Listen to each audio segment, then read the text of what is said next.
Ya.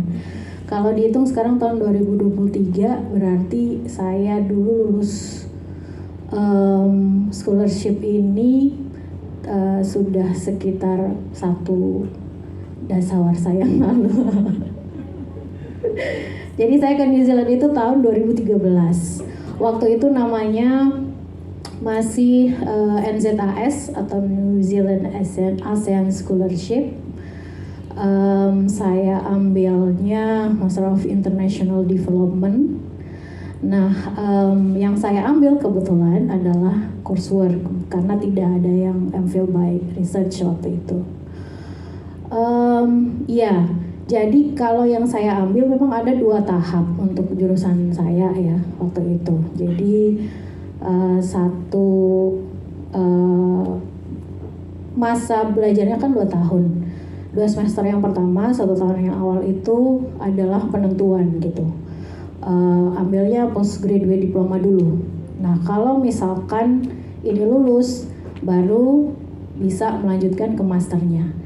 Nah, syaratnya ya sama seperti yang Bu Toce tadi sampaikan, harus B+.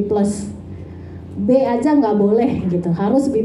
Kalau nggak B+ berarti ya nggak bisa maju ke master.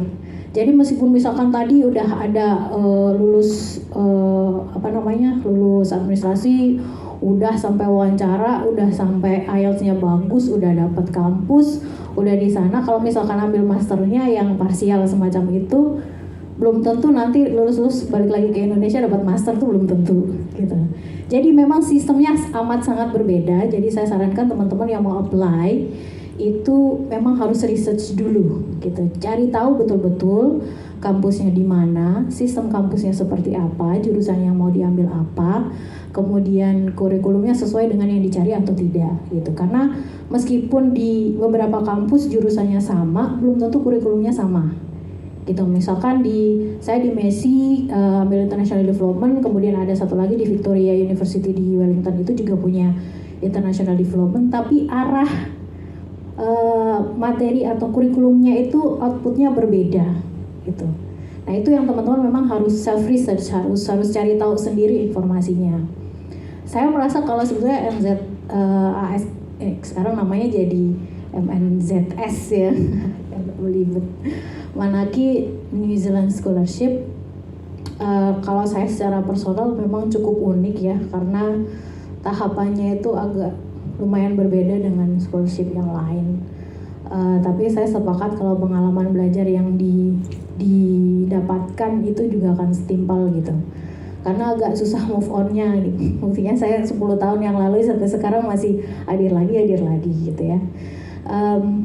Cuman ya hari ini memang saya memang mau mencari informasi karena saya juga ada visi untuk mau ambil PhD gitu ya.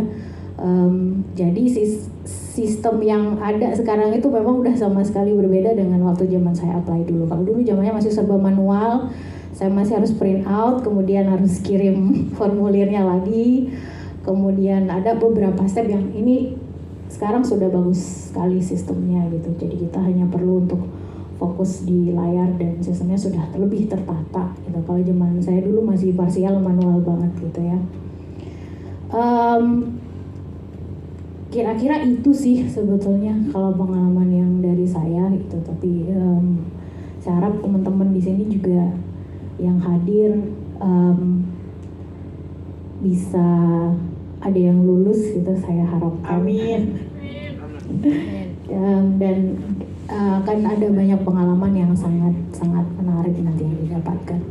Dan yang paling penting itu sih mempersiapkan diri baik-baik ya, karena memang step by stepnya itu memang cukup sulit dan berat karena yang diterima juga cuma sedikit gitu, sangat sedikit. Jadi memang pesaingnya juga dari seluruh Indonesia, tapi NTT tidak perlu berkecil hati karena kita juga punya potensi yang besar gitu ya. Betul, setuju sekali. Oke, dari saya itu. Terima kasih Rara. Terima kasih.